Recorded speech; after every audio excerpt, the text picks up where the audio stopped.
ये कन्या अपने विवाह से पहले एक धुंधली धुंधली सी छवि अपने मन में तैयार करती है कि ऐसा उसका वर होगा, ऐसा उसका जीवन साथी होगा।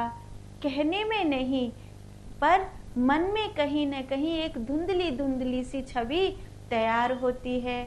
और जब उसके माता पिता कहते हैं कि देखो, क्या ये वही है जिसकी छवि तुमने मन में बनाई है, तो वो वही छवि देख करके बहुत संकोच में भर जाती है और बहुत शर्म के साथ, बहुत मर्यादा के साथ उसे स्वीकार करती है। ऐसे ही एक भक्त जो होता है, एक साधक जो होता है, वो ब्रह्म ज्ञान से पहले परमात्मा की एक धुंधली धुंधली सी छवि बनाता है। और फिर जब उसे सतगुरु मिलते हैं तो उससे गुरु पूछते हैं, क्या ये वही छवि है? तो फिर उसे शिव के स्वरूप में, कृष्ण के स्वरूप में, राम के स्वरूप में, श्री राधा जी के स्वरूप में, श्री जगदम्बा के स्वरूप में, माता रानी के स्वरूप में, या अन्य अन्य अपने अपने भाव दशा के अनुसार वो स्वरूप जो है, हाँ यही तो मेरे आराध्य हैं, हाँ यही तो मेरे इष्ट हैं, हाँ यही तो हैं जिनको मैंने अपने प्राणों में बचपन से बसाया है, मैं इन्हीं को तो ढूंढ रही थी, यही तो मेरे सर्वेश्वर हैं।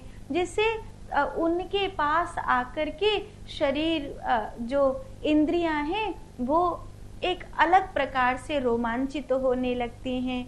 संसार में जब आप अपने प्रियतम से मिलने के लिए गई थी, तो जैसे आपकी ऊर्जा का जो सेंसेशन था, वो ऐसे ही जब आप परमात्मा से मिलने के लिए जाएंगी तो वो जो आपकी ऊर्जा का सेंसेशन होगा, वो इन दोनों में थोड़ा सा अंतर है।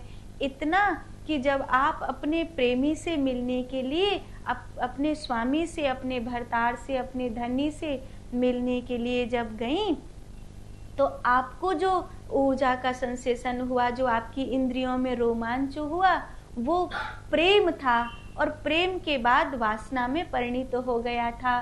अब जो परमात्मा से मिलकर जो इंद्रियों में एक प्रकार की सेंसेशन होता है, जो ऊर्जा, जो रोमांच जगता है, वो प्रेम है और प्रेम परिणित होकर भक्ति बन जाता है। हृदय में ही उठती है दोनों ऊर्जा। प्रेम हमेशा हृदय में उत्पन्न होता है, लेकिन वो जब संसार पर आरोपित हुआ तो मूलाधार में चला गया, और वो जब परमात्मा में आरोपित हुआ तो ब्रह्मरंध्र में चला गया।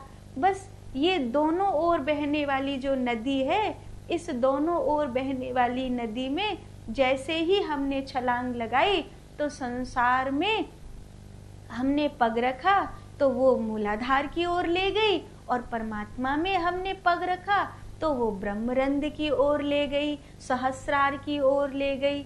ऐसा हुआ। तो ये जो है ना, वो कैसा है? अरूप है। वो कोई वह कोई अरूप है। अरूप माने जिसका रूप नहीं है, पर धुंधली धुंधली सी छवि न जाने कितने कितने जन्मों से उसकी मेरे प्राणों में पड़ी है।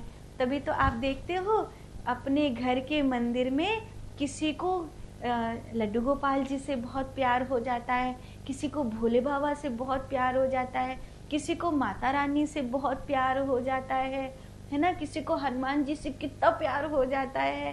तो सर्वस्व वही है ना। ऐसे किसी को कृष्ण कन्हैया से, राधा रानी से कितना प्यार हो जाता है, सर्वस्व वही है। इन पर क्या नौछावर कर दूं। और मैं तो ये बात कई बार कहती रहती हूँ, अपने लिए कोई गहने बनवाती हो तो बहुत अच्छी बात है, अपने ठाकुर जी के लिए सुंदर सुंदर गहने बनवाया करो।